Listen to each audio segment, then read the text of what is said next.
네, 안녕하십니까. 지금 사회자분께서 너무 예쁘게 저에 대한 소개를 잘 해주셨어요. 너무 감사드립니다. 제가 다시 한 번만 인사를 드리도록 할게요.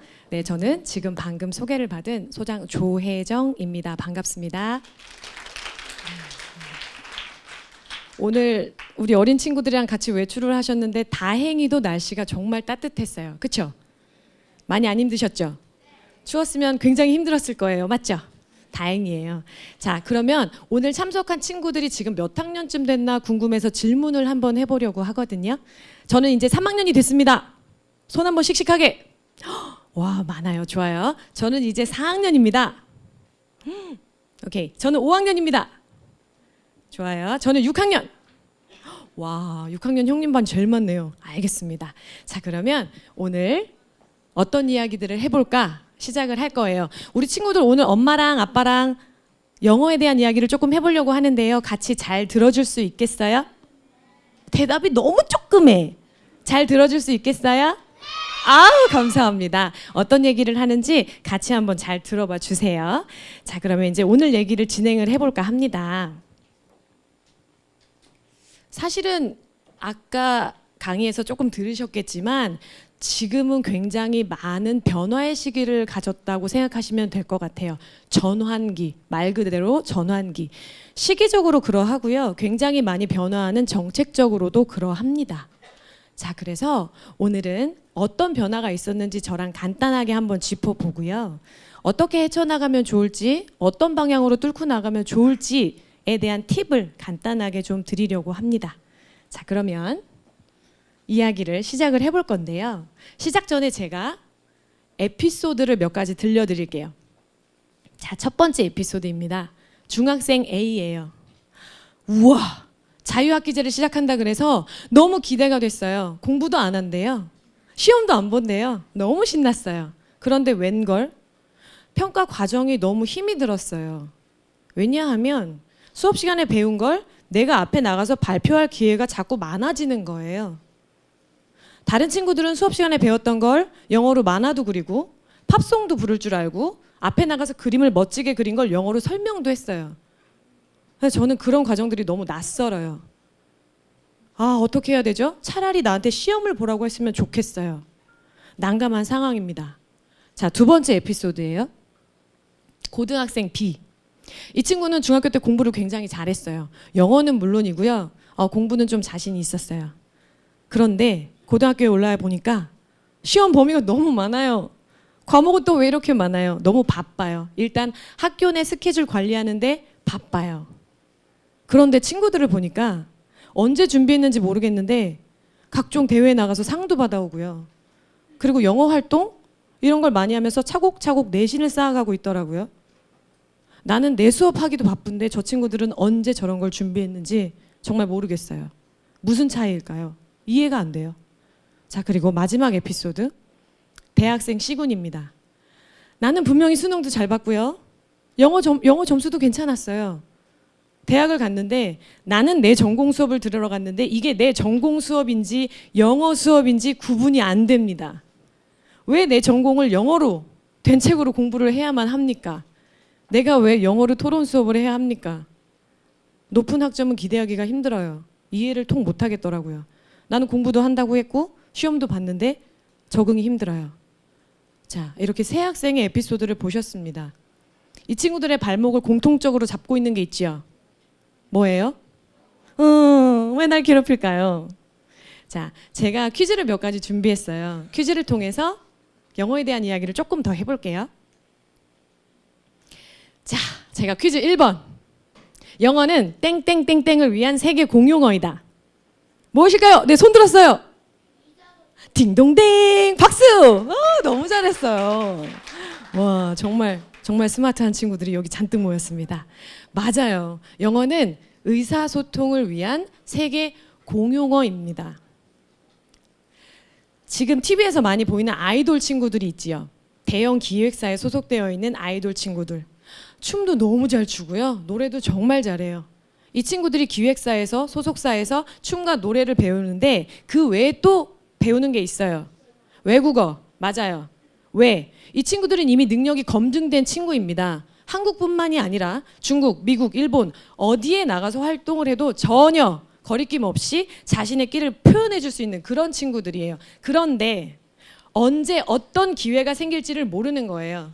그렇죠. 기회는 만들면 만들 수 있는데 내가 그때 진출을 했어. 언제까지 양옆에 통역을 끼고 진행을 할 건데요. 한 달이 건너가면서 나의 매력이 없어지고 두 달이 건너가면서 내 끼가 다 사라져요. 물론 통역분들이 굉장히 능력이 있어요. 그렇죠? 그렇지만 그 찰나의 타이밍이라는 게 있죠. 그런 타이밍에 나오는 그 친구의 센스를 다 보여줄 수는 없어요. 그렇기 때문에 또 다른 준비를 시키기 위해서 이 친구에게 다른 기회를 주기 위해서 외국어를 공부시키는 거예요. 그리고 또 하나, 지금 현재 직업들이 계속 바뀌고 있지요. 이미 없어진 직업군들도 많고요. 새롭게 만들어지고 있는 직업들도 굉장히 많아요. 그럴 때 우리 친구들이 그 업종에서 일을 하려면 반드시 영어를 알아야만 하는 케이스도 있을 수 있고요. 그 직군 내에서 의사소통을 영어로만 해야 되는 경우도 있을 수 있어요. 아니면 내가 영어를 모르면 이쪽 분야에 대해서 공부를 하거나 알아가거나 연구를 할 수 있는 기회조차 없을 수가 있죠. 왜? 영어는 더 이상 외국어가 아니니까요. 그래서 의사소통, 곧 기회와도 직결된다는 의미예요. 영어의 의미가 조금 달라졌어요, 예전하고는. 자, 두 번째 퀴즈 드릴게요. 정답을 안 보여드렸어요, 제가? 저 친구가 정답을 맞춰서 제가 정답 보여주는 걸 깜빡했어요. 자, 두 번째 문제 드릴게요. 영어는 땡땡이다. 너무 어렵다, 그쵸? 힌트 드릴까요? 정답, 네. 학문, 딩동댕 맞았어요. 학문도 맞아요. 네, 학문도 맞아요. 제가 쓴 정답은 아니지만 정답이에요. 너무 잘해줬어요. 힌트 하나만 드릴게요. 자, 영어는 기억, 시옷이다. 뭘까요? 네? 수근수근. 네. 영어는 수학이나 다른 기타 과목들과는 다르게 기능 과목으로 분류한다고 합니다. 그러니까 연구하고 풀어내는 이런 과정이 아니라 기술 딩동댕. 너무 잘하셨어요. 정말 잘하시네요. 멋있어. 박수. 네. 기능 과목으로 분류를 하는 거예요. 왜? 의사소통을 할 수 있다 없다라는 기능으로 보는 거죠. 기능은 곧 뭐다? 기술을 의미해요. 자, 기술은요, 하루아침에 내 걸로 만들 수 있을까요? 아니요, 맞아요. 만들 수 없어요. 굉장히 오랜 시간이 걸리고요. 매일매일 꾸준히 연마했을 때 내게 되는 것이고, 그때 나는 기술자가 되는 거예요. 여기에서 한 발짝 더 나아가면 나는 전문가, 장인이 되는 거죠. 제가 어렸을 때 어른들이 그런 말씀 하셨어요. 기술 배워. 먹고 사는데 지장 없어. 저는 기술을 배웠고요. 먹고 사는데 힘들지가 않더라고요. 어른들 말씀이 다 맞아요. 자, 그리고 세 번째 문제 드릴게요. 영어 학습 선택의 기준은 우리 땡땡이다. 네. 뭐라고요? 선택. 선택도 맞는 말이에요. 맞아요. 우리 영어 학습 선택의 기준은 우리 선택이다. 그렇죠. 네. 자, 또 다른 답은 뭐가 있을까요? 힌트? 네. 아이? 정말 아이? 어떻게 우리 아이 입에서 이런 답이 나올까요? 세상에. 힌트가 이용이었거든요. 우리 아이 딩동댕. 박수. 오! 와우. 멋있어요. 어머님께서 늘 아이를 기준으로 선택해 주시나 봐요. 와, 어떻게 답이 나왔지? 상상 못했거든요. 멋있다. 맞아요. 자, 영어뿐만이 아니라 교육을 설정하고 준비하시는 데 있어서 가장 큰 방해 요소가 있습니다. 뭘까요? 네? 아이? 왜? 엄마 말을 안 듣는군요. 자, 뭘까요? 가장 큰 방해 요소. 네. 딩동댕, 옆집 엄마. 자, 옆집 엄마입니다. 우리 아이의 교육을 설정하는데 가장 큰 적은 옆집 엄마. 조심하세요. 네, 조심하셔야 돼요. 사실은 교육 정책이 많이 바뀌죠. 부동산 정책보다도 많이 바뀐다고 합니다. 계속 바뀌는데 그때마다 너무 마음이 왔다 갔다 해요. 그렇죠? 그리고 그때마다 많은 전문가분들께서 다양한 방법들을 제시를 합니다. 다 좋은 말이고 다 맞는 말이기는 해요. 정말 고민을 많이 하다가 좋아, 나는 우리 아이의 영어 공부는 이 방법을 선택하겠어 라고 A를 선택했습니다. 그때 옆집 엄마가 오셔서 이렇게 말합니다. 아이고 모르는 소리 하네. 요즘은 B가 대세야. 다들 B 한단 말이야. 이렇게 말씀하시고 가면 그때부터 마음이 심란해요. 헉, 정말? 나는 이 선택을 했는데 이게 아니란 말이야? 그러면 우리 아이만 이걸 안 하면 우리 아이만 뒤처지는 것 같고 우리 아이만 이 치열한 경쟁에서 밀려나는 것 같아요. 속상해. 그래서 엄마는 지금 마음이 너무 불편해요. 왜? 나도 확실하지 않아서. 그렇죠? 그리고 굉장히 많은 곳에서 정보를 습득하실 수가 있어요. 뭐 교육을 가시거나 세미나를 가셔서 강연을 들으실 수도 있고요. 아니면 기사를 통해서 접하실 수도 있고 뭐 파워블로거나 옆집 엄마를 통해서 들으실 수도 있어요. 그런데 모두들 좋은 방법을 제안해 주는 건 사실이지만 그들의 좋은 방법이 모두에게 다 통용되는 건 아니에요. 그렇죠. 지극히 개인적인 성향이 잘 맞았을 때 아니면 학습 스타일이 맞았을 때 이게 효과가 나타나는 거지 나랑 전혀 맞지 않는 방법을 이 사람이 좋다고 했으니까 너도 해 라고 던졌을 때 절대 소화할 수가 없습니다. 그래서 어떻게 해야 된다고요? 우리 아이의 특징을 잘 아셔야 돼요. 그래서 선택을 하실 때 기준을 어디다 둬야 된다고요? 우리 아이한테 두셔야 돼요. 왜? 우리 아이가 직접 할 거니까요. 그리고 아직까지 우리 친구들은 내가 주도적으로 좋아, 나는 지금 영어 공부를 내가 완전 마스터할 거야. 이렇게 주도적으로 내가 스스로 매진할 수 있는 연령은 아직 아니에요. 그리고 아직까지는 적절한 동기와 흥미가 같이 따라줘야 길게 학습으로 연장이 될 수가 있어요. 그래서 반드시 상담은 하세요. 옆집 엄마랑 상담도 많이 하시고 정보도 많이 교류하세요. 얼마나 좋아요. 그런 든든한 이웃이 있다는 건 너무 좋으니까요. 그런데 선택을 하실 때 있어서만큼은 우리 아이를 명확하게 기준으로 삼으셔야 된다는 거예요. 그 부분에 대한 얘기를 좀 해드렸어요. 자, 제가 퀴즈를 통해서 영어에 대한 얘기를 조금 해드렸는데요. 이제는 트렌드 얘기를 좀 해드릴 거거든요. 사실 중학교, 고등학교에 있어서 많은 변화가 있었어요. 지금 우리 아이는 초등학생인데요. 뭐 그렇게 먼 얘기를 미리 준비를 해야 되나요? 너무 상관없는 얘기 아닌가요? 그러면 과연 어떤 상관관계가 있을지 지금부터 저랑 같이 알아보실 거예요. 그래서 먼저 중학교에 대한 이야기를 좀 해볼게요. 중학교의 변화에 있어서 가장 큰 이슈는 자유학기제. 그렇죠? 아까도 잠깐 말씀드렸었지만 자유학기제를 빼놓을 수는 없어요. 자유학기제가 뭐예요? 한 학기 동안 꿈과 끼를 찾아준대요. 적성을 찾아준대요. 그죠? 수업도 안 하나? 시험도 안 보나? 그럼 노는 건가요? 한 학기 동안? 한 학기 동안 수업합니다. 교과목 수업하고요. 시험을 안 볼 뿐이지 평가도 있습니다. 그냥 형태가 달라진 것 뿐이에요.